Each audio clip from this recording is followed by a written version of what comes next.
Coinbase on 2031.8. Let's see this together.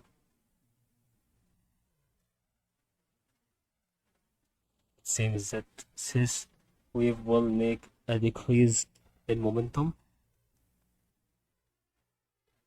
and it will make several decrease in momentum until it goes out of this slope line. And if it went out of this slope line like this, it will make a new process, and then it will make a straight wave in momentum until it increases in momentum like this in such a day. And if we are going for 5-minute pattern, we see that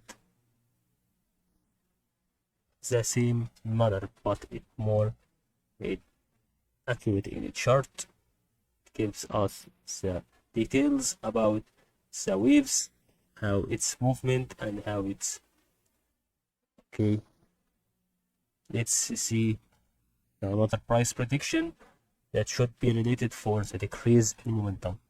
If we put straight line like this, which is a trend line, and we see that on 25 July is decreasing after it in momentum, and before it decrease in momentum. So this will be the same manner of the decrease in momentum on the same trend line, on the same level of waves, because every two resistances should make the same manner with same effect, because they have the same person that is going to sell the stock or the cryptocurrency. And that's what we want to explain on Coinbase